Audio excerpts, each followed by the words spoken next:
Al final de la clase, le voy a pasar las diapositivas al correo de Guillermo para que lo puedan compartir, ¿de acuerdo?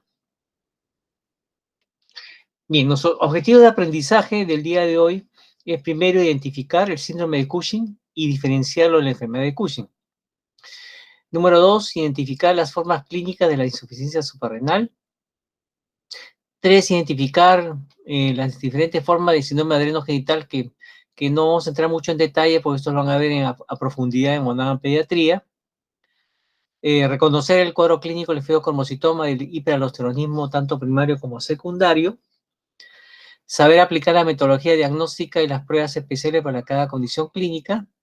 Y aprender el tratamiento racional para cada una de las condiciones clínicas.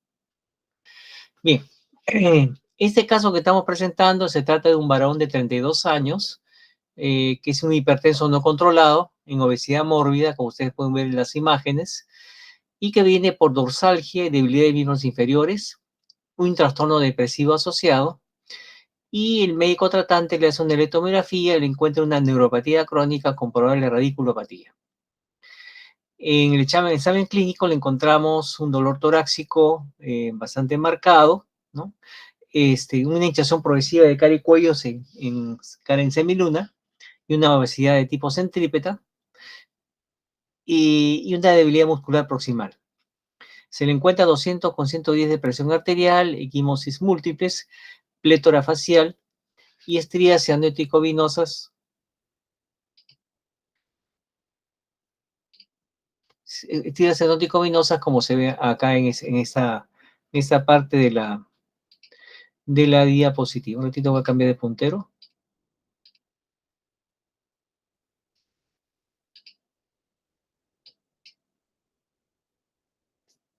Como se ve acá.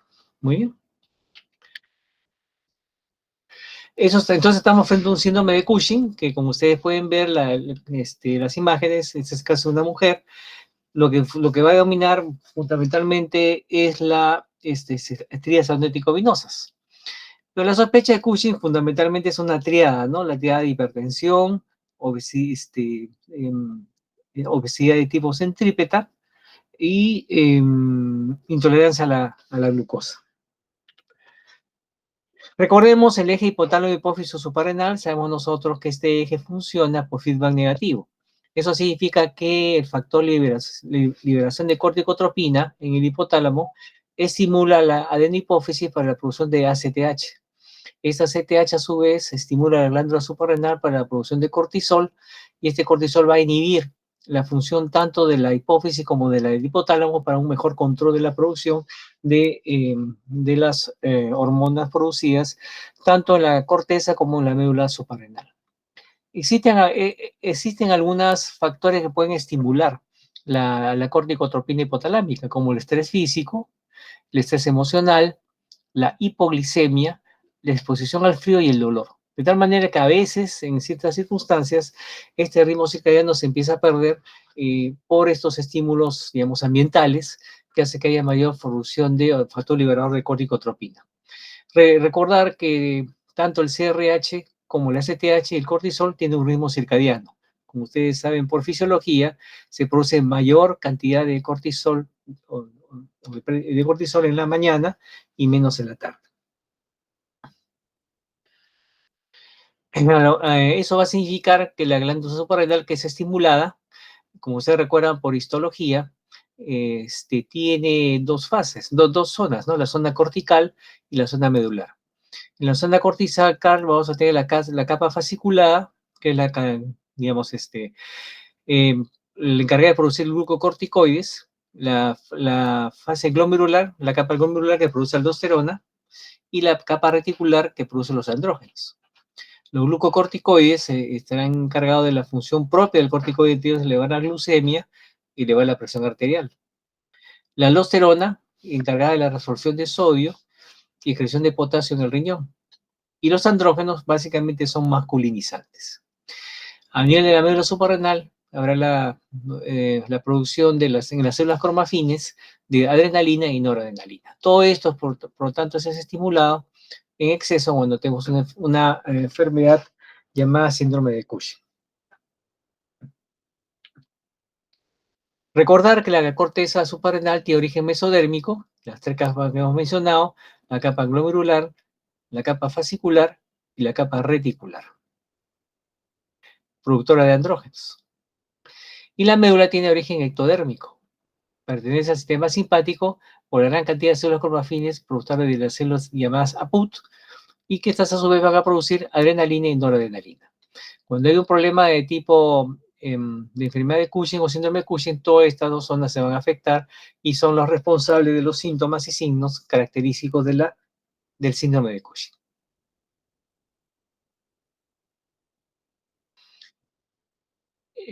La producción de las diferentes hormonas de la corteza suprarrenal provienen básicamente del colesterol.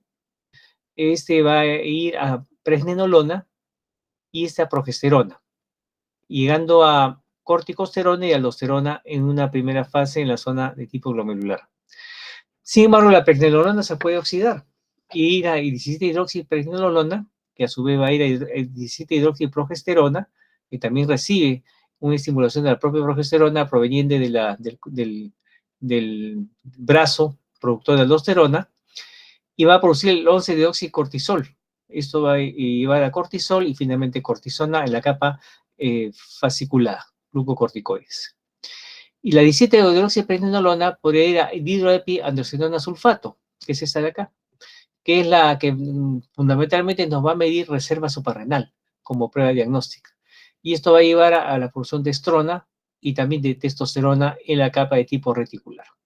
Entonces, como ustedes pueden ver, todo va a partir del colesterol. Recordar en este gráfico que la dihidroepiandrosterona sulfato, que es esta que estoy señalando acá, es una prueba de laboratorio que nos significa siempre reserva de glándula suprarrenal.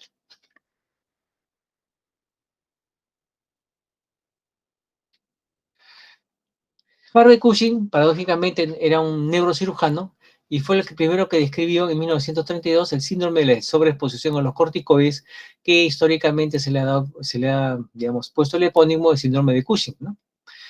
Capa glomerular, aldosterona; capa fascicular, glucocorticoides; capa reticular, andrógenos; y la médula, la catecolamina. Todo esto va a estar sobreestimulado frente a un síndrome de Cushing.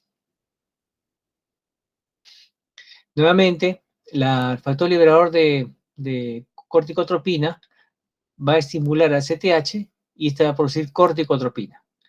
Esta corticotropina va a producir cortisol, que es básicamente una parte del grupo de hormonas contrarreguladoras que se estimulan por estrés, y va a generar un estímulo en la gluconeogénesis, favoreciendo un aumento del catabolismo proteínico. Por eso nos explicamos por qué el paciente con Cushing tiene los brazos y las piernas delgadas, porque hay consumo de la masa muscular. Hay una disminución de la utilización de la glucosa, lo cual hace que estos pacientes tengan una intolerancia a la glucosa y puedan tener resistencia a la insulina y eventualmente diabetes. Y va a haber un incremento de la lipólisis, ¿no? Para producción de energía, y eso va a generar mayor gluconeogénesis. Bien, ¿qué cosa es el síndrome de Cushing? Es un conjunto de signos y síntomas por exceso de producción de glucocorticoides. El Cushing puede ser exógeno o iatrogénico. Cuando nosotros le damos a los pacientes prednisona por alguna condición médica, esta prednisona exógena inhibe la función de la glándula suprarrenal y hace que esta glándula suprarrenal disminuya en tamaño y disminuya en funcionalidad, porque el corticoide exógeno está inhibiendo la producción de ACTH por el feedback negativo.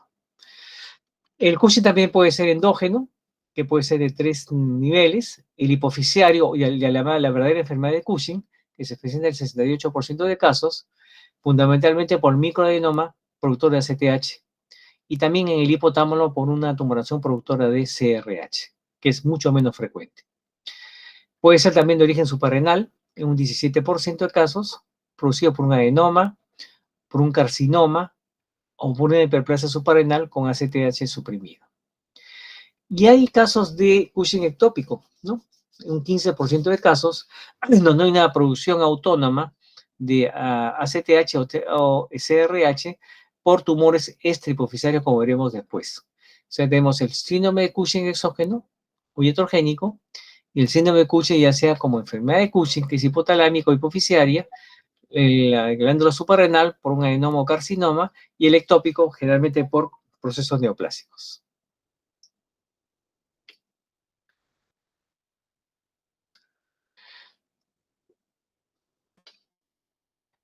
Bien, los tumores que producen secreción ectópica, secreción ectópica de STH son fundamentalmente los carcinoides. Tumores carcinoides que van a ser localizados en el pulmón, en el timo, en el intestino, en el páncreas, en el ovario. Ustedes, depende, recordarán por su capítulo de neumología que el carcinoma microcítico de pulmón puede presentarse como secreción ectópica de STH en un 50% de casos. Los tumores de los islotes pancreáticos igualmente. El carcinoma medular de tiroides y el feocromocitoma de tumores relacionados también pueden producir secreción ectópica de ACTH.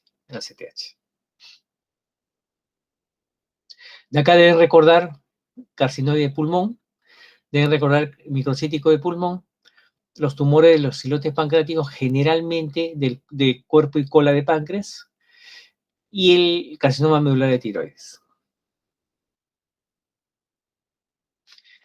¿Cómo funciona, digamos, el eje en las tres condiciones que hemos hablado? En la enfermedad de Cushing, lo que va a producirse es un tumor hipoficiario, ¿no es cierto? Al producirse un tumor hipoficiario que produce ACTH, ese ACTH va a estimular la glándula suprarrenal, ¿no? Y eso va a inhibir, va a producir gran cantidad de cortisol, ¿no? Y de CRH, ¿no? Y eso va a generar la enfermedad de Cushing. O sea, es por una producción, digamos, en exceso de ACTH sobre la glándula suprarrenal. Y esa producción de cortisol va a inhibir a la glándula, al resto de la glándula que normalmente produce ACTH. Pero ese tumor hipofisario está actuando en forma independiente y produce Cushing. Y este nivel de inhibición también se da a nivel del hipotálamo para la producción de CRH. O sea, tenemos un tumor hipoficiario independiente productor de ACTH, enfermedad de Cushing. Si nos vamos a la glándula suprarrenal, acá, digamos, las cosas es un poco diferente, ¿no? En este caso tenemos un tumor suprarrenal, ¿no?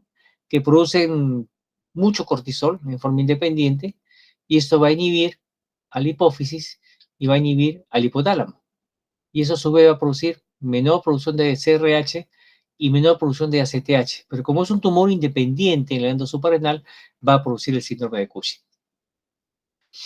Y la secreción ectópica, tenemos el tumor productor de ACTH que forma independiente de la hipófisis, independiente del hipotálamo, va a producir estimulación de la glándula suprarrenal con niveles elevados de cortisol. Y esta a su vez va a inhibir a la hipófisis y va a inhibir al hipotálamo para que haya menor producción de CRH y menor producción de ACTH propia de la hipófisis, pero se va a producir el síndrome de Cushing porque hay una producción ectópica del tumor. Carcinoide, microcítico pulmonar, médula de tiroides, lo que ustedes recuerdan. De esa manera nosotros podemos diferenciar cómo es el ritmo circadiano de producción de cortisol, tanto en la enfermedad de Cushing, tumor hipoficiario, tanto en la enfermedad adrenal, tumor suprarrenal funcionante, y tanto en la producción ectópica de CTH por un tumor independiente de la hipófisis.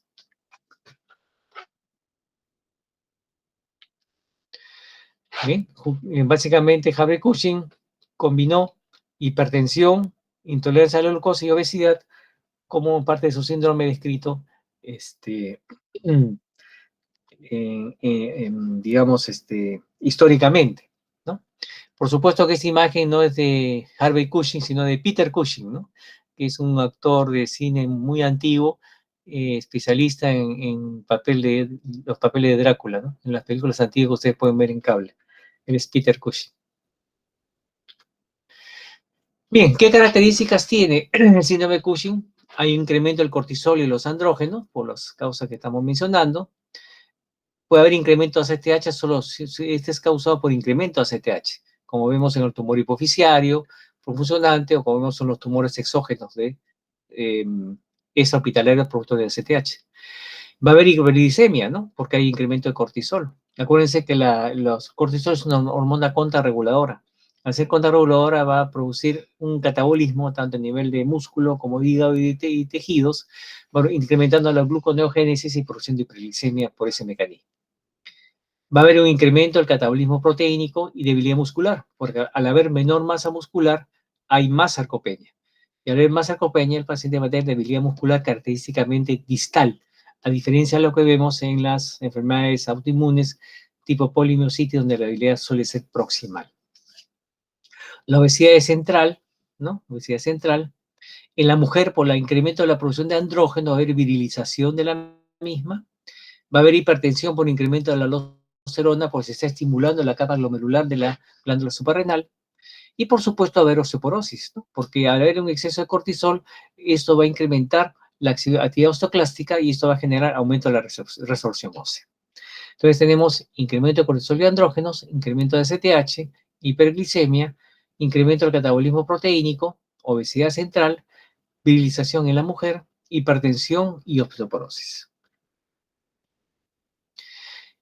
Cuando vemos las manifestaciones clínicas del síndrome de Cushing, ¿no? La obesidad es central en un 90-95%, hay intolerancia a la glucosa en 60-80%, fase espletórica, cara y luna llena, un 80-90%, estrías rojo-vinosas, un 65-90%, hay adelgazamiento de la piel, porque hay catabolismo proteínico y eso hace adelgazar la piel, 85%, trastornos menstruales en 60-80% por una sobreestimulación androgénica en la mujer, hipertensión arterial en 75%, hirsutismo y acné por andrógenos también 75%, y una característica a veces infaltable de la sospecha de Cushing es la depresión y la habilidad emocional en un 70%.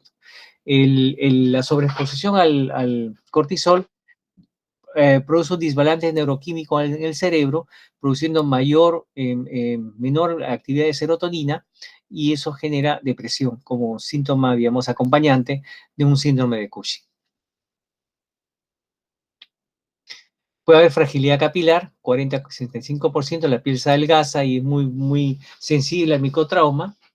Jiba o joroba, la llamada joroba de Cushing, 65%, debilidad muscular, 60%, osteoporosis o fractura, 50%, puede haber cálculos renales, ¿no? Por la sobrecarga, digamos, de calcio producido por la exposición al corticoide en exceso, 50%, hipocalemia, 50%, por exceso de cortisol, infecciones, porque los pacientes son inmunosuprimidos por el exceso de cortisol, y por supuesto osteoporosis en 40%. ¿Cuáles son los signos que favorecen la presencia de síndrome de Cushing? Obesidad central, debilidad objetiva, no solamente lo que dice el paciente, no lo vemos cuando se sienta en la silla y se trata de ponerse de pie, no tiene fuerza en el cuádriceps ni en los glúteos para ponerse de pie, es una debilidad muscular objetiva. Hay equimosis espontáneas, ¿no? Las llamadas estrías anchas rojo-vinosas, como se ven en el gráfico. Hay osteoporosis y hay hipocalemia. Son signos muy característicos en combinación de la sospecha de síndrome de Cushing. Acá hay otra serie clínica donde nuevamente la obesidad centrípeta comanda la serie clínica, seguido de pletora facial, intolerancia a la glucosa, debilidad por miopatía proximal, hipertensión, cambios psíquicos, equimosis y hirsutismo, que son digamos, las más frecuentes de presentarse. Naturalmente, si es mujer, tendremos oligomenorrea o amenorrea, va a haber acné, estrías, lumbago, edema, polidipsia, poliuria, tal y como vemos en el síndrome diabético, porque en este caso sería una intolerancia a la glucosa producida por exceso de cortisol. Hay hiperpigmentación, cefalea, esoftalmos, tinea versicolor por la obesidad y dolor abdominal. El diagnóstico en la parte laboratorial fundamentalmente se puede hacer por excreción urinaria de cortisol. El dosaje de ACTH rápidamente diferencia entre síndrome dependiente de ACTH y aquel independiente de ACTH. Es una prueba que a veces es suficiente para diagnosticar un síndrome de Cushing y digamos, ubicar su localización, pero el problema es que es una prueba bastante cara, no se hace en todos los laboratorios, por lo menos en el Hospital Loaiza no se hace, de forma privada sí, entonces no todos los pacientes tienen acceso a hacerlo, ¿no? Por eso que históricamente tenemos dos test funcionales, ¿no? El test de supresión con dosis baja de dexametasona y el test de supresión con dosis alta de dexametasona. En el primero, durante 2 días se da 0.5 miligramos cada 6 horas en 8 dosis y se mide el cortisol urinario, que debe ser más de 10 miligramos por cortisol normalmente. Pero en el caso de Cushing, este disminuye a 5 microgramos en sangre. Esa es una prueba de supresión. Significa que está suprimiendo adecuadamente en el primer caso, pero en el segundo caso no. Y el test de supresión con dosis alta de dexametasona es utilizar 2 miligramos, ya no 0,5, 2 miligramos 4 veces más cada 6 horas por 8 dosis. Y esto es una prueba que se utiliza cuando hay duda en el diagnóstico por resistencia relativa o completa a los corticoides. De estas pruebas, si ustedes pudieran dosarle de frente a CTH, sería la prueba clave para el diagnóstico de la enfermedad. El diagnóstico entonces se puede hacer por cortisol sérico AM y PM, ver si hay una ruptura al ritmo circadiano, recordar que la producción de cortisol es mayor en la mañana y menor en la tarde. A veces se invierte los valores o está digamos, rota la proporción de valores en la mañana y en la tarde. Se puede utilizar también cortisol en orina 24 horas, que suele estar incrementada, el dosaje CTH, la prueba de supresión como hemos mencionado, y finalmente, si uno sospecha de la posibilidad de una enfermedad de Cushing o un síndrome de Cushing, la resonancia magnética, tanto de cráneo como abdominal, nos puede ayudar a ubicar la lesión causante de estas dos condiciones de enfermedad. Se puede hacer también test de estimulación de metilapoma, ¿no? Ya que esta bloquea la conversión de 11-deoxicortisol a cortisol para, digamos, buscar si hay el compromiso de la capa glomerular de la glándula suprarrenal. Se da 750 miligramos cada 4 horas por 6 dosis, diferencia la enfermedad de Cushing del síndrome ectópico de corticotropina producido por una neoplasia. En la parte invasiva también está descrito en los libros de texto que se puede cateterizar el seno venoso petroso y tomar directamente muestra de corticotropina de la zona pituitaria y buscar realmente el valor más certero de un ACTH incrementado, como vemos en la enfermedad de Cushing. Y hemos hablado que las imágenes nos ayudan a focalizar la lesión, tanto hipoficiaria como adrenal. Este gráfico sí me parece interesante, este cuadrito que se los traigo para que ustedes lo puedan más o menos ubicar, para diferenciar si es un macroadenoma hipoficiario, si hay un microadenoma hipoficiario, si hay producción ectópica de ACTH o RH o hay tumor suprarrenal. Fíjense ustedes, si el ACTH, si nosotros sospechamos que el paciente tiene un macroadenoma hipoficiario, o sea, tiene una enfermedad de Cushing, vamos a encontrar ACTH elevada, porque el tumor está produciendo en exceso ACTH. Y el menos del 10% son los que van a responder a dosis altas de supresión de dexametasona, y más del 90% es que los que responden al factor liberador de corticotropina. Entonces, el primer diagnóstico diferencial de macroadenoma hipoficiario sería con la elevación de ACTH, sería, digamos, la prueba clave en esa condición. Si fuera un microadenoma, el ACTH puede estar normal, inclusive, o ligeramente incrementado. Y la supresión de dosis altas de dexametasona es bastante baja, menor que macroadenoma hipoficiario. Y aquellos que se les da factor liberador de corticotropina es igual al macroadenoma, 90%. O sea, dándole el factor estimulador de corticotropina, estimula al ACTH y eso genera elevación de la misma. Si el paciente tuviera una tumoración ectópica de ACTH o RH, el ACTH está sumamente incrementado, 3 veces en relación al macroadenoma. Y pocos son los que responden a la dosis alta de dexametasona y ACRH. ¿Por qué? Porque la producción está fuera de la hipófisis y fuera del hipotálamo, es una producción ectópica. En el caso de tumor suprarrenal, el ACTH en plasma está disminuido, y la razón es porque es un tumor funcionante, produce mucha cortisol, mucha prednisona, y eso genera supresión del ACTH. Y pocos son los que responden a las pruebas supresoras, tanto de CRH como de dexametasona. Entonces, recapitulando, el diagnóstico de macroadenoma lo haremos con ACTH incrementado en plasma, Microadenoma, elevación discreta de ACTH, la producción ectópica de ACTH por gran elevación de ACTH, y tumor suprarrenal será por una disminución del mismo, del ACTH. Es una manera de diferenciarlos. En ese algoritmo también nos puede ayudar.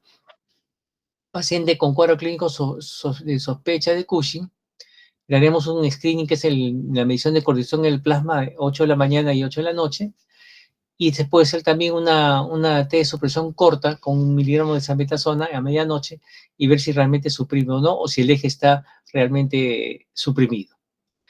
Si hubiera duda, se puede hacer un T de supresión con dexametasona, 0.5 miligramos cada 6 horas por 2 días, y tendremos una respuesta normal, lo cual significa que el paciente no tiene Cushing, y una respuesta normal.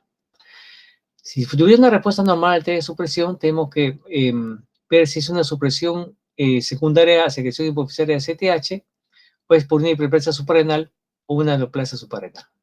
En este caso, dosamos ACTH. Si la ACTH está, digamos, incrementada, tendremos una hiperplasia suprarrenal secundaria a tumor productor de ACTH, y si está normal, una neoplasia suprarrenal. Si es positiva esta prueba, ubicaremos la lesión en el tumor hipoficiario, y si es negativa, un tumor ectópico de ACTH, porque está fuera del eje hipotálamo hipófiso suprarrenal. Si la neoplasia suprarrenal es más de 6 centímetros de tamaño, hablaremos de adenoma suprarrenal, y si de menos de 3 centímetros también será un adenoma suprarrenal.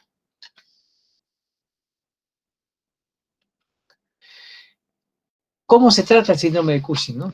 De acuerdo a la etiología, puede ser quirúrgico, tanto hipofisario como suprarrenal, puede ser médico, farmacológico y radiológico inclusive.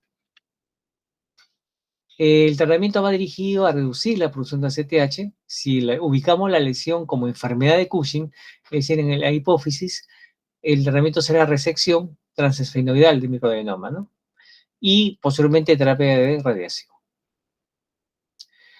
Si la lesión está como síndrome de Cushing, o sea, en la glándula suprarrenal, el tratamiento va dirigido a reducir el cortisol adrenocortical, y se dará por una adrenalectomía bilateral, o sea, quitar las 2 glándulas suprarrenales, o hacer una adrenalectomía médica usando metirapoma, mitotano, inclusive ketoconazol, que es un antimicótico que ha demostrado que tiene efecto supresor sobre la glándula suprarrenal. En el caso de que sea una enfermedad hipoficiaria, es tratamiento de primera elección la cirugía por vía transesfenoidal. Esto le da al paciente una remisión inicial de 78 a 97% de casos y menos del 15% en microadenomas, con una recaída mayor del 40% a 10 años después de cirugía. Siempre después de la cirugía hay que dar corticoides como digamos, mecanismo de compensación. La dosis fisiológica, recuerden siempre que es 7.5 miligramos diarios de prednisona, ¿no? Si hubiera déficit de otras hormonas hipoficiarias, también se le da suplementos, sobre todo en hormona tiroidea. Eso ya lo hemos visto en digamos, han visto ustedes digamos, tratamiento suplementario en el pan hipopituitarismo. Si hubiera recurrencia de la cirugía hipoficiaria, haremos radioterapia. Esta es la gráfica cómo se hace la cirugía transesfenoidal, que es una cirugía, como ustedes pueden ver, de arranque, o sea, es a ciegas. O sea, se entra por vía transesfenoidal hacia la hipófisis, que está acá, y a ciegas van retirando sin ver la glándula hipófisis. O sea, inclusive en algunos casos se ha descrito que puede haber el retiro de la neurohipófisis y el paciente quedar con diabetes insípida como complicación. Es parte de las complicaciones que tiene este tipo de cirugía. Si la enfermedad está en la glándula suprarrenal, la indicación es de hacerle una adrenalectomía, generalmente es bilateral, y vía laparoscópica, tanto en adenoma como en carcinoma. Se indica también cuando hay un fracaso de la cirugía hipoficiaria, o tiene una respuesta, digamos, rebelde a tratamiento médico. Si nosotros tenemos un cortisol después de la cirugía menor de 5 microgramos por decilitro, es una indicación de curación de la enfermedad. Esta adrenalectomía requiere tratamiento sustitutorio indefinido de corticoides y mineralocorticoides. Recordar el síndrome de Nelson, que es un producido cuando hay un tumor pituitario muy agresivo, con severa elevación de ACTH, y el paciente tiene una hiperpigmentación, tiene radioterapia hipoficiaria post-radiolectomía como parte del tratamiento que podría prevenir este síndrome. Con ese síndrome de Nelson, que es una complicación de un tumor pituitario muy agresivo, con severa elevación de ACTH, ¿no? Acuérdense ustedes que la hormona melanocortina forma parte de la ACTH en sus aminoácidos terminales. Por eso cuando se eleva ACTH en forma muy grande, también se puede hiperpigmentar, como se ve en el caso del síndrome de Nelson. Puede hacerse tratamiento médico también. Drogas bloqueadoras del metabolismo de los esteroides adrenales, actuando sobre el CYP1121, B1, metilapoma, mitotano y ketoconazol. ¿Cuál es el mecanismo de acción del ketoconazol? Este es un antimicótico que inhibe la síntesis de esteroides adrenales y gonadales. Es el más utilizado porque tiene rápido inicio de acción en días, pero buscar siempre que no haya un hipercortisolismo severo. Dosis va de 200 a 1200 miligramos por día. Se tiene que tomar siempre en medio ácido. Puede haber un fenómeno de escape que está descrito en la libro de farmacología, donde hay una sobresecreción de ACTH, porque hay un bloqueo bastante severo de la glándula suprarrenal, y podría haber inclusive ginecomastia por disminución de la testosterona, que es un esteroide gonadal que se produce también en la glándula suprarrenal, disminución de la libido y también alteración de la función hepática.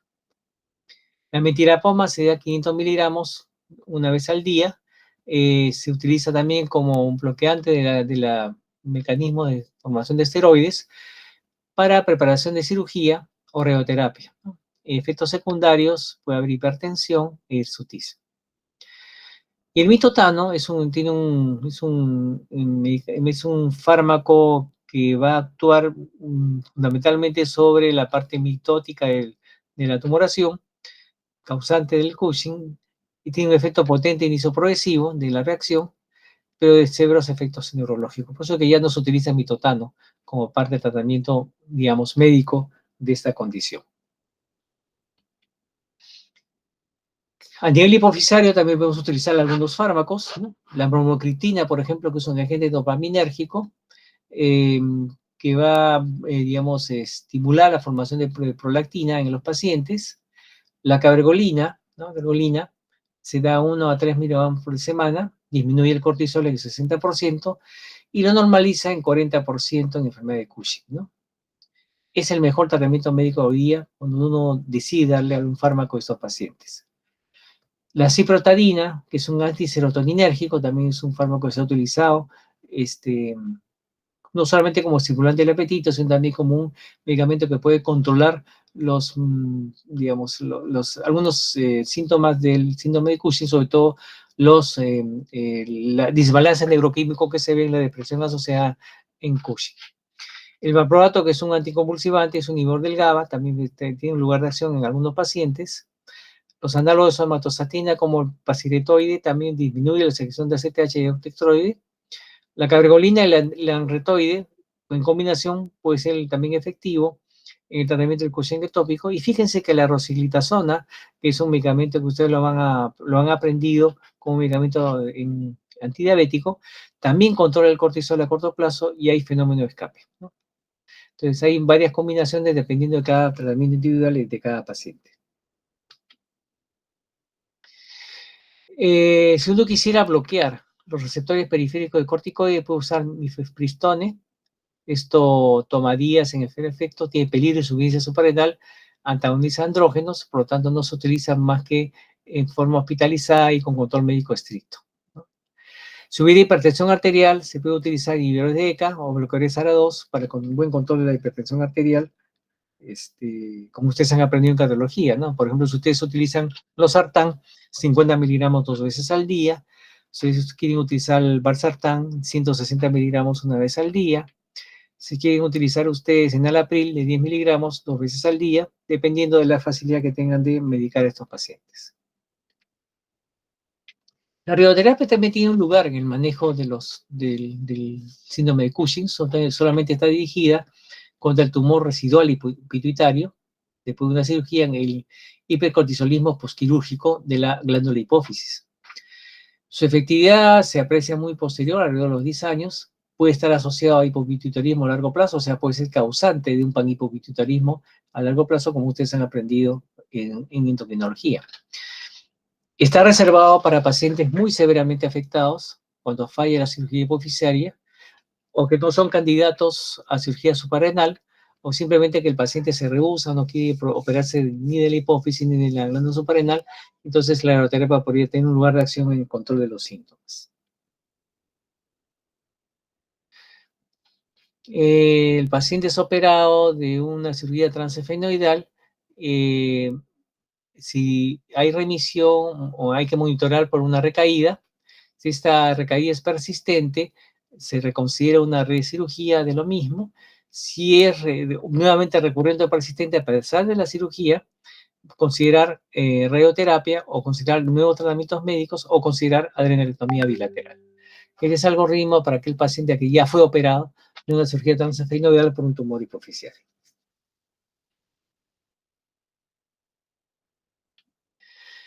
En tratamiento médico, tres tipos de fármacos, los drogas bloqueadores adrenales que hemos visto, inhiben la síntesis y expresión de cortisol y los bloqueadores de receptores de glucocorticoides. En las dosis que hemos mencionado. Y esto sería síndrome de Cushing. Pasemos ahora a ver síndrome adrenogenital, que como digo, vamos a verlo rápidamente porque eso lo vamos a hablar en extenso en pediatría. Nuevamente tenemos nuestro gráfico, ¿no? Colesterol, el origen de la biosíntesis hormonal, y fíjense ustedes que progesterona, tanto pregnenolona y progesterona van a llegar a 17-hidroxiprogesterona y pregnenolona, y del brazo de 17-hidroxiprogesterona va a ir a androstenona. Esta androstenona va a ir a estrona por un lado y va a ir a testosterona por otro lado, y gracias a la aromatasa va a ir a estradiol. Eso es lo normal en esteroides sexuales. Pero hay formas, digamos, hereditarias, donde hay bloqueo de una serie de enzimas que tienen que ver con la biosíntesis de estas hormonas. Tenemos la 21-hidroxilasa, la deficiencia de 21-hidroxilasa, la deficiencia de la 11-beta-hidroxilasa, la deficiencia de citalfidroxilasa, la deficiencia de la 3-beta-esteroide deshidrogenasa y la deficiencia de células lipoídicas, que es bien rara. Lo que manda la sospecha de una síndrome adrenogenital es los genitales ambiguos, ¿no? Que nosotros, de acuerdo al sistema de enzima que está comprometida, lo podríamos identificar. Por ejemplo, 21-hidroxilasa, genitales ambiguos en mujeres, igual que la 11-beta-hidroxilasa, mientras que la 17-alfa-hidroxilasa lo vamos a tener en varones, y la 3-beta-hidroxisteroide deshidrogenasa en varones igualmente. Formas clínicas, tenemos la forma clásica, que es la forma más grave de la enfermedad. 75% es de forma clásica, no hay pérdida salina virilizante simple. Niñas identificadas precozmente por virilización, 25% de la forma clásica. Y la forma no clásica tardía, deficiencia enzimática parcial, las niñas nacen sin virilización y se hace manifiesta durante la infancia, adolescencia e incluso en la adultez. Hiperplasia suprarrenal congénita, 21-hidroxilasa deficiencia, tendremos hiperandrogenismo y virilización, pérdida de sal y sexo ambiguo. La 11-hidroxilasa tendremos hiperandrogenismo, virilización e hipertensión arterial. Deficiencia de 17-hidroxilasa, hipogonadismo, hipergonadotrófico e hipertensión arterial. 3-beta-hidroxilasa, hipogonadismo en varones, virilización en niñas e insuficiencia suprarrenal. Prader hizo una clasificación en cuanto al grado de virilización y aspectos genitales externos. En la parte ligera tendremos una hipertrofia de clítoris con vulva pequeña, intermedia clítoris muy hipertrofiado con seno urogenital, intenso, tenemos clítoris desarrollado como un miembro viril masculino, meato uretral que está en la cara inferior de del clítoris hipertrófico, y no hay testículos, ¿no? Y el extremo tendremos un aspecto externo de genitales masculinos normales y ausencia de testículos en las bolsas. Son los grados de virilización según Prader, que eso ustedes, repito, lo van a ver con mucho más detalle, con mucho más profundidad cuando hagan pediatría. Toda esta información es, digamos, preliminar para que usted tenga conocimiento que existe este síndrome anerogenital y que forma parte del síndrome de enfermedad suprarrenal. Entonces tenemos algunas imágenes, vean cómo se vería una virilización ligera en una niña, ¿no? El intermedio, vean cómo va creciendo el clítoris, ¿no? En el intenso, prácticamente es como un miembro viril masculino en etapa de niños. Y el extremo es prácticamente un pene pequeño, ¿no? Pene pequeño.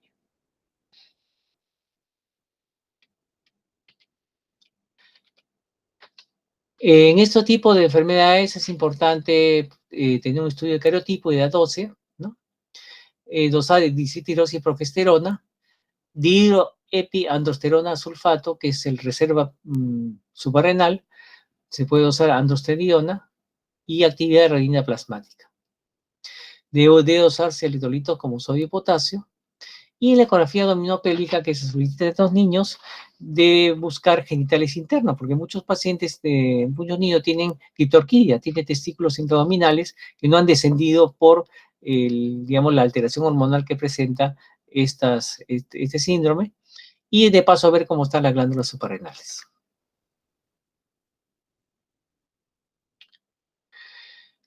Este es un gráfico para ver la equivalencia, siempre es bueno recordarlo, la equivalencia de los corticoides en relación a hidrocortisona, prednisona, y los otros corticoides. Por ejemplo, 5 miligramos de prednisona equivalen a 20 miligramos de hidrocortisona, equivalen a 0.75 de dexametasona, y equivalen a 0.2 de fluorocortisona, y a 4 de metilprednisolona.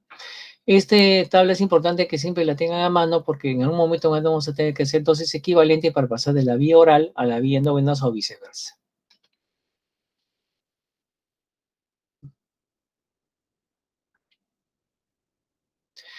Bien, pasemos ahora a la médula suprarrenal y veamos lo que significa un feocromocitoma.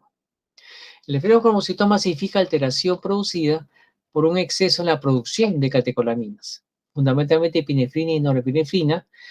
Se presenta igual en ambos géneros, tanto masculino como femenino, y se inicia entre la cuarta y sexta década de la vida. Son tumores del tejido corpafín.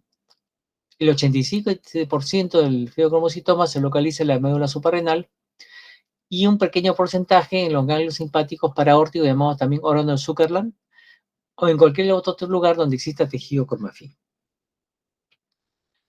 ¿Qué manifestaciones va a tener el feocromocitoma?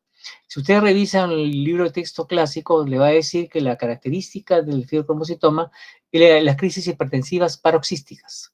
Sin embargo, lo que vemos en la parte clínica es la hipertensión arterial sostenida que no responde al tratamiento antihipertensivo habitual.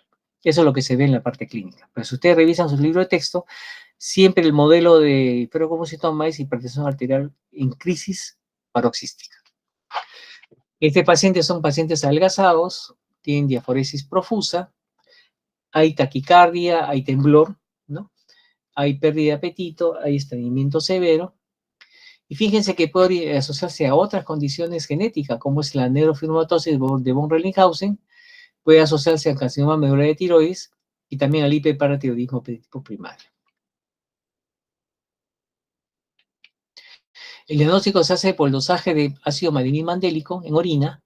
El valor normal es de 2 a 9 miligramos por 24 horas.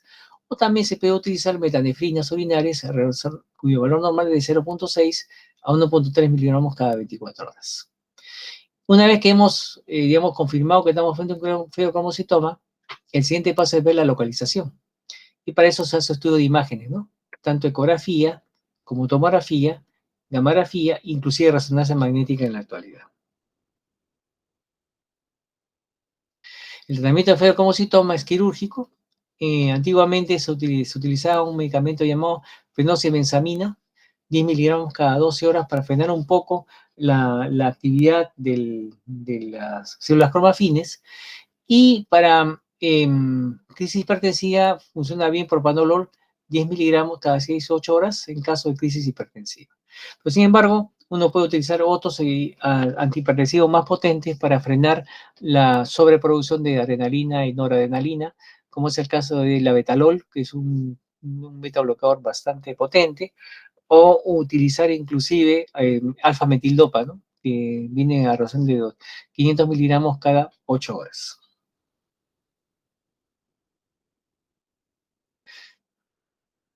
El hiperaldosteronismo significa que el paciente tiene un exceso en la producción de aldosterona. Eso significa que hay una estimulación por parte de la glándula suprarrenal de la capa glomerular, produciendo incremento del angiotensinógeno, que va a angiotensina 1, angiotensina 2, y esto va a la producción de aldosterona. ¿Cuáles son los efectos inmediatos? Va a ser retención de agua y sal, va a haber incremento del volumen intravascular, hay incremento de la perfusión del aparato glomerular, que esto va a significar una inhibición sobre la producción de renina, y esa producción de renina, estimulación de renina, perdón, y esa estimulación de renina va a cerrar el círculo, va a producir más angiotensina 2 y llegar a la aldosterona. Ese es el eje renina, angiotensina, aldosterona. ¿Qué ocurre acá? El hiperaldosteronismo primario es una enfermedad producida por una gran producción de aldosterona, generalmente la forma primaria producida por un tumor, ¿no? Y la forma secundaria como consecuencia del incremento de la producción de renina-angiotensina, como hemos visto en el gráfico anterior. El primario es poco frecuente y cuando se presenta el tumor es responsable en el 80-85%. Puede también ser producido por una hiperplasia de la capa glomerular adrenal. Es más frecuente en mujeres, un 70%. Hipertensión moderada como dato clínico, un 100%. Pero también tiene debilidad muscular, parestesia, 58%, poliuria, 92%, polidipsia, 84%, retinopatía hipertensiva y parálisis periódica, 38%, inclusive tetania, por las alteraciones hidroelectrolíticas que se producen por el incremento de la secreción de aldosterona. ¿Qué vamos a encontrar en el laboratorio? Vamos a encontrar hipernatremia e hipocalemia. Por eso que estos pacientes tienen parestesias, tienen parálisis periódica, inclusive tienen tetania por esta condición de hipocalemia. Va a producir una alcalosis metabólica en 76% de casos. Por lo tanto, disminución del calcio iónico por esta alcalosis metabólica, lo cual explica que el paciente también pueda tener tetania, ¿no? Como parte de la hipocalcemia secundaria a la alcalosis metabólica.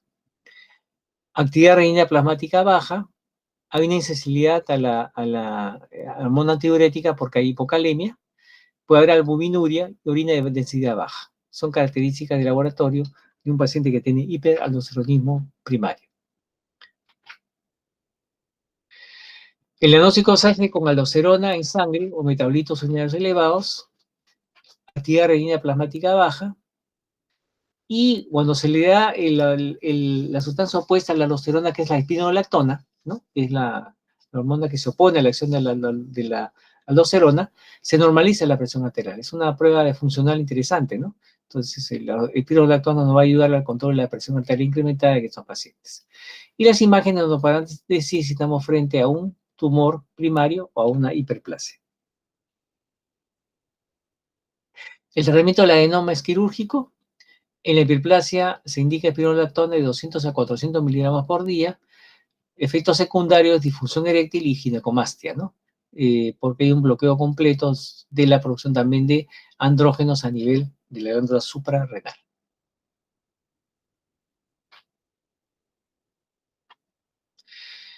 Insuficiencia suprarrenal.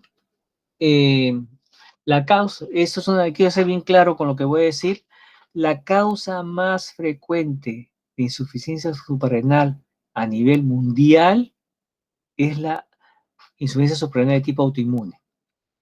La causa de insuficiencia suprarrenal más frecuente en el Perú es tuberculosis. Hago la precisión desde el arranque porque siempre cuando pongo esa pregunta en uno de los exámenes hay confusiones. Entonces, piensa que a nivel mundial es tuberculosis. No. La causa más frecuente de la insuficiencia suprarrenal a nivel mundial es autoinmune, como repito, y la causa más frecuente de insuficiencia suprarrenal a nivel Perú es tuberculosis. Entonces, tenemos dos tipos de insuficiencia suprarrenal, la primaria y la secundaria. En la primera vamos a tener destrucción glandular, adrenalitis autoinmune, bueno, que el paciente haya sido operado y accidentalmente se le haya retirado la glándula suprarrenal, infecciones, tuberculosis, micosis, hemorragia, anticoagulantes, por ejemplo, uso de heparina o de warfarina, puede producir hemorragia de la glándula suprarrenal. El llamado síndrome de Waterhouse-Friderichsen, que es producido por una infección por meningococo, eso lo vamos a aprender ya en detalle cuando hagamos infectología. Metástasis, ¿no? Metástasis de la glándula suprarrenal, que son raras, también puede producir insuficiencia suprarrenal. Que se haya bloqueado también la función hormonal en niveles enzimáticos, como el caso del ketoconazol, la inmunoglutatiimida, la metopirona, o el mitotando, que es un citotóxico, pueden producir una inhibición de la producción hormonal y generar insuficiencia suprarrenal. Y anticuerpos bloqueadores de ACTH, que son raros, ¿no? Siempre digo esto que son en la letra chica del libro, pero en un caso puede haber un paciente que podamos tener esto, pero es reportable, ¿no? No es lo frecuente. Recordar, y acá un paréntesis, que tanto la ACTH como la TSH tienen dos funciones. Tienen función de estimular el funcionamiento de la glándula suprarrenal, en el caso de la ACTH, en el caso de la TSH de la tiroides, y tiene la función de estimular el trofismo de la glándula, o sea, mantener la glándula como tal. De tal manera que cuando nosotros tenemos un bloqueo de la producción de ACTH, como el caso, por ejemplo, que yo le dé corticoides exógenos por alguna razón, y estoy bloqueando ACTH externamente, al no haber ACTH en el organismo, la glándula suprarrenal va a empezar a disminuir de tamaño. Y al disminuir de tamaño va a ser menos funcionante. Entonces, si yo decido retirarle corticoides a un paciente después de mucho tiempo, yo tengo que tener cuidado, porque no se los puedo retirar bruscamente, por si no voy a tener una insuficiencia suprarrenal aguda, inclusive con la llamado coma suprarrenal. El retiro debe ser progresivo. ¿En cuánto tiempo uno puede liberar el sistema hipotálamo hipófiso suprarrenal sin producir un síndrome de supresión brusca? 14 días. O sea, si yo doy prednisona a razón de 7.5 miligramos o 10 o 20 miligramos, lo que ustedes quieran, tengo chance hasta los 14 días para poder sacar el medicamento y que no tengamos insuficiencia suprarrenal. Pues el paciente ya está en el día 15, tiene que entrar en un sistema de supresión progresiva, retirar el medicamento de forma progresiva para que el ACTH se vaya liberando, y al liberarse el ACTH va recuperando la glándula suprarrenal, ¿no? Eso es un concepto bien importante que tienen que recordarlo, que el punto de corte es 14 días. Menos de 14 días puedo retirar la prednisona sin ningún problema, no voy a tener síndrome de supresión brusca, pero si tiene día 15 en adelante ya tengo que hacer el sistema de retiro progresivo. Bien, cierro paréntesis. En la insuficiencia suprarrenal secundaria puede ser debido a un hipopituitarismo, no hay ACTH, déficit aislado de ACTH, esteroides exógenos de forma prolongada, como estaba mencionando ahorita en el ejemplo de la supresión brusca, y una producción tumoral de corticoides que son raros.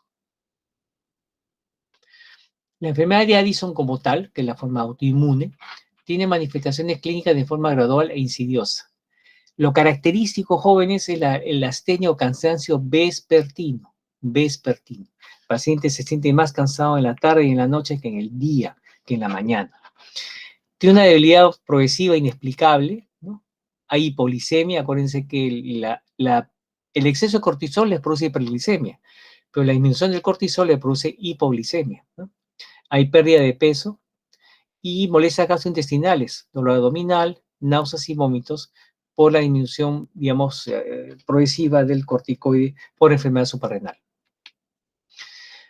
También va a haber afectación del tejido secretor mineral corticoide, va a producir un hipoaldosteronismo, o sea, ya no hiperaldosteronismo, sino hipoaldosteronismo. Vamos a tener pérdida de sodio. En el primer caso teníamos retención de sodio. Vamos a tener elevación de potasio. En el caso del hiperaldosteronismo teníamos pérdida de potasio. Va a haber avidez por la sal. Va a haber hipotensión ortostática, que muchas veces es forma clínica de presentación de un síndrome de insuficiencia suprarrenal, y acidosis metabólica leve. En el caso de hiperaldosteronismo teníamos una alcalosis metabólica. Va a haber una hiperpigmentación mucocutánea. ¿Por qué? Porque va a haber ACTH activo y pérdida de vello axilar y pubiano como parte de la ausencia de andrógenos por enfermedad suprarrenal. Acuérdense que la capa reticular también se afecta, ahí se producen los andrógenos, entonces los pacientes empiezan a perder vello axilar y pubiano por ausencia de estas hormonas sexuales. Algunos ejemplos de gráficos, vean el llamado ribete dentario característico de los pacientes que tienen Addison, la pigmentación de mucosas, sobre todo en el carrillo interno de la boca, la pigmentación de la piel, sobre todo de las cicatrices. Si los pacientes tienen pliegues muy marcados, se van a pigmentar más que la piel misma. La presencia de cicatrices también va a ser pigmentadas más. Y vean ustedes esta coloración periorificial, no sé si la logran ver, más marrón que el resto de la cara, que es característico de la insuficiencia suprarrenal. Esta hiperpigmentación periorificial también la van a ver en el síndrome de Sheehan, porque en el síndrome de Sheehan también hay un componente de tipo suprarrenal. El diagnóstico de insuficiencia suprarrenal se hace por la triada clínica de cansancio vespertino, hiperpigmentación, hipotensión arterial, inclusive que puede ser ortostática. El diagnóstico se hace con el dosaje de cortisol y ACTH, y acá se hace prueba de estimulación. En el caso del Cushing hacíamos prueba de supresión. En caso de insuficiencia suprarrenal, lo que hacemos es prueba de estimulación con ACTH.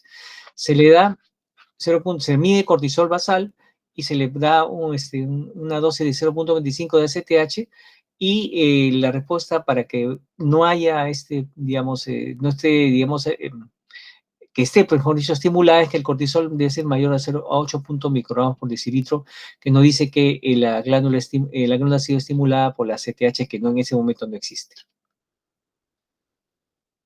Entonces recuerden, en los pacientes con Cushing son pruebas de supresión, los pacientes con insuficiencia suprarrenal son pruebas de estimulación. Prueba de ACTH, 0.525 miligramos de ACTH, y la respuesta debe ser un cortisol mayor de 8 microgramos por decilitro.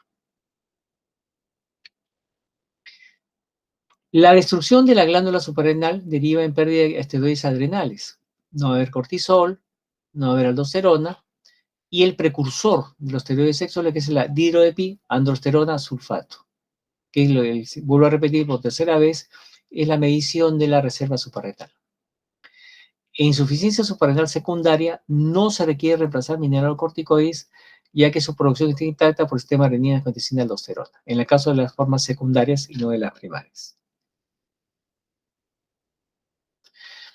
Se debe dar hidrocortisona a dosis de 25 miligramos por día, porque tiene gran efecto mineralocorticoide. Debe tenerse en cuenta la medicación en simultánea, ya que hay unos medicamentos que pueden inhibir a los corticoides, digamos, a través del sistema del citocromo P3A4, en el caso de la rifampicina o la levotiroxina, ¿no? Entonces, ambos pueden hacer que se eleve la dosis de hidrocortisona, y por lo tanto tengamos que individualizar la dosis de acuerdo al paciente que estamos tratando, si se trata de la forma primaria o de la forma secundaria. No se prefiere la dexametasona por tener acción larga, entonces necesitamos siempre acción rápida para que no tengamos crisis suprarrenal que puede llevar a mortalidad al paciente. Por eso que el medicamento de elección para el tratamiento inicial para insuficiencia suprarrenal es con hidrocortisona.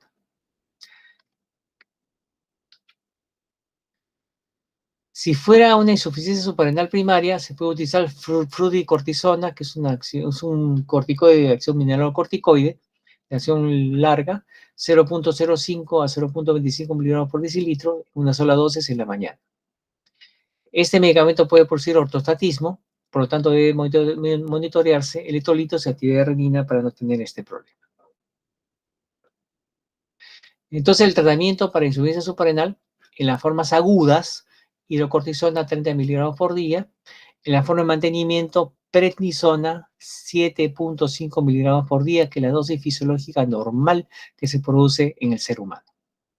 Si uno quisiera mejorar la parte mineralocorticoide, podemos utilizar fluorohidrocortisona 0.1 miligramos por día. Pero el medicamento de elección y la dosis de elección es la que está en negrita, prednisona 7.5 miligramos una vez al día. La insuficiencia suprarrenal puede ser también aguda, ¿no? ¿Cuándo ocurre esto? Llamada la crisis suprarrenal, cuando hay suspensión brusca del medicamento de tratamiento prolongado. Hemos hablado de que el punto de corte es 14 días. Si yo lo suprimo al día 30, al día 35, al día 21, de todas maneras voy a tener crisis suprarrenal porque la glándula suprarrenal se ha achicado. ¿Por qué se ha achicado? Y no es funcionante porque no hay ACTH. No hay ACTH porque hay enfermedad suprarrenal, ¿no es cierto? ¿Qué factores pueden llevar a una insuficiencia suprarrenal? El estrés concomitante, ya sea por enfermedad, por cirugía, por sepsis o por traumatismo. Hay una forma llamada destrucción hemorrágica de la glándula suprarrenal, el síndrome de Waterhouse-Friderichsen, que es producido por infección por meningococo, pero también puede estar descrito en los tratamientos anticoagulantes con warfarina y con heparina. Es decir, tener en cuenta este síndrome, así como el síndrome de Nelson que hemos mencionado hace un momentito, como parte de una crisis suprarrenal aguda. Infección por meningococo, una meningococcemia. Manifestaciones clínicas, náuseas, vómitos, hipotensión, inclusive puede llevar al shock, hipercalemia, hiponatremia, porque prácticamente no hay cortisol, hemoconcentración, elevación de la urea, hipercalcemia y acidosis metabólica. Acuérdense que en la hiperaldosteronismo lo que teníamos era alcalosis metabólica.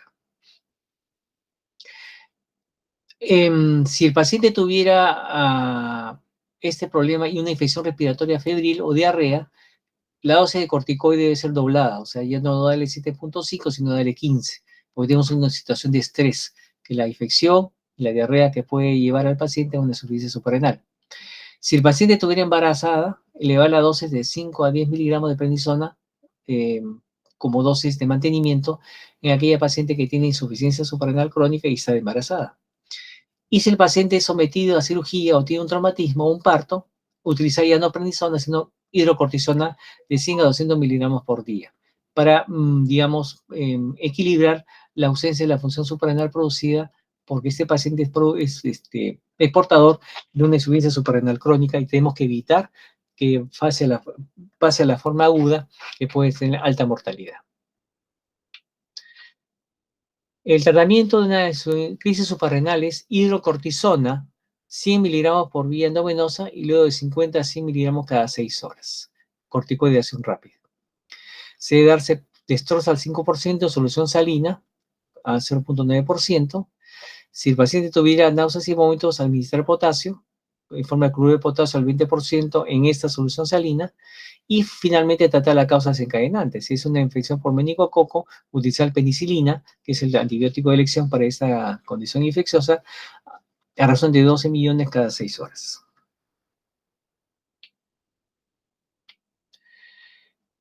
Mis jóvenes, eso era todo lo que quería conversar con ustedes. No sé si ustedes tuvieran alguna pregunta o algún comentario que hacer.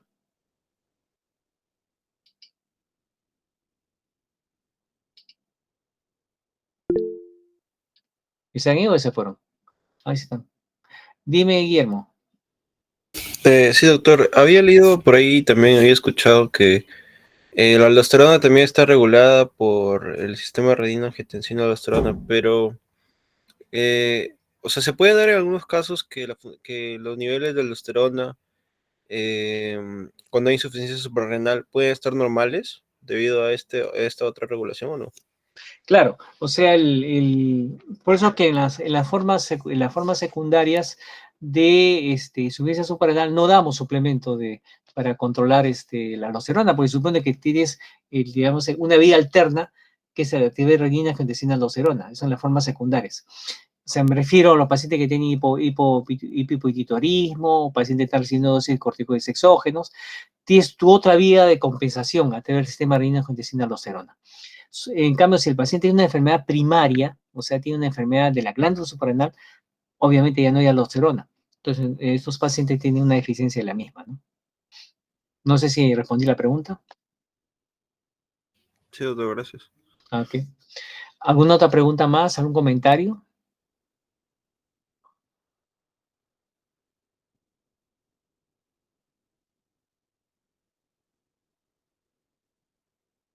Bueno, yo quisiera hacer tres puntualizaciones. Primero, de toda la información que les he traído, revisen bien los sistemas, los mecanismos fisiopatológicos de los tres formas clínicas de Cushing, ¿no? Tanto el ectópico como la enfermedad y el síndrome, ¿no? Eso sería importante que lo aprendan para poder explicarse un poco los síntomas que tiene el paciente. En segundo lugar, aprenderse el tratamiento de la insuficiencia suprarrenal aguda, o sea, la crisis suprarrenal. Y tercero, nunca olvidarse de las equivalencias de los dosis corticoides y que ustedes no pueden suspender bruscamente el medicamento cuando es más de 14 días que está recibiendo el corticoide, ¿no? Si no, vamos a tener un síndrome de supresión brusca que puede poner al paciente en una crisis suprarrenal y ponerlo, digamos, en riesgo de vida. Y sí, Guillermo. Doctor, ¿verdad? Había mencionado que tanto un tumor que secreta de forma ectópica ACTH como un tumor como un adenoma hipoficiario también son ambos de cierta forma autónomos, o sea, no requieren de ACTH. Pero entonces, ¿para qué sirve la prueba de No. de examentación? Acuérdate que el tumor hipofisario produce ACTH, ¿no? Lo que pasa es que es un tumor dentro de la hipófisis, ¿no? Entonces, igual que ocurre con la producción ectópica de ACTH, que producen ACTH, digamos, fuera de la glándula suprarrenal. Entonces, ambos están produciendo en exceso ACTH. Por eso es que estimula la glándula suprarrenal, y la glándula suprarrenal produce prednisona o corticoide, pues esto inhibe al resto de la glándula, ¿no? Por eso que en el tumor hipofisario, en el macroadenoma, el ACTH está incrementado en una proporción de 2, en el microadenoma en proporción de 1, y en la producción ectópica es la que más ACTH produce, porque es un descontrol de la enfermedad, es una enfermedad autónoma, producida por una neoplasia, ¿no? Un tumor. Y en las enfermedades de la glándula suprarrenal, el ACTH está disminuida. Está disminuida, ¿por qué? Porque al haber una enfermedad suprarrenal y no producirse digamos, el cortisol, se inhibe el feedback, ¿no? Y no se produce ACTH.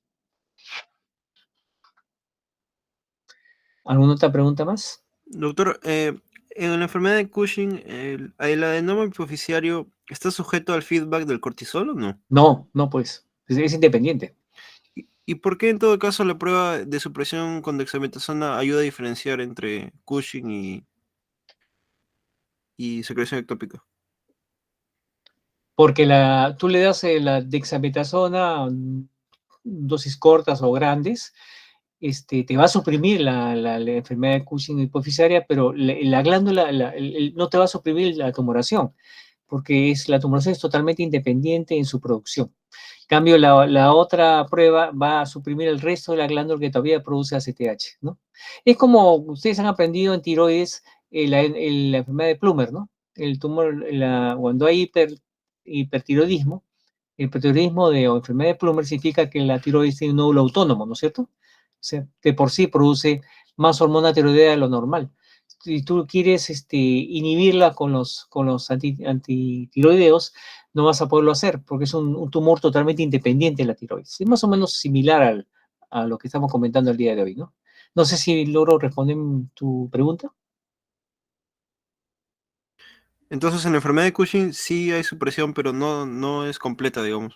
Correcto, esa sería la respuesta. En cambio, en la producción ectópica no hay supresión, porque el tumor dice yo voy a encargarme de producir el ACTH que yo deseo y nadie me va a controlar. Entonces el tumor carcinoide, el carcinoma de tiroides, microcítico pulmonar empiezan a producir en exceso de ACTH ectópica, ¿no? Y no hay forma de suprimirlo. Ok, doctor, gracias. A ti. ¿Alguna otra pregunta más? Doctor, una consulta y en Sí, el síndrome, Catalina. Buenas sí, noches. Buenas noches, doctor. Disculpe. Sí, bueno, en el síndrome de Cushing ocasionado por pacientes que toman corticoides, la prueba a elección, ¿cuál sería? Eh,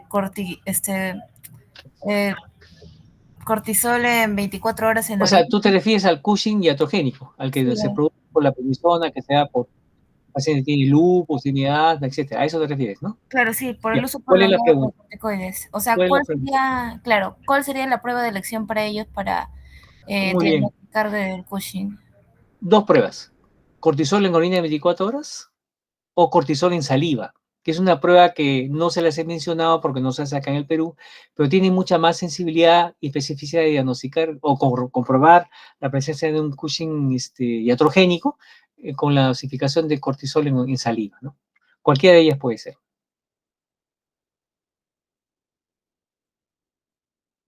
Doctor, muchas gracias. A ti, Catalina. ¿Alguna otra pregunta más?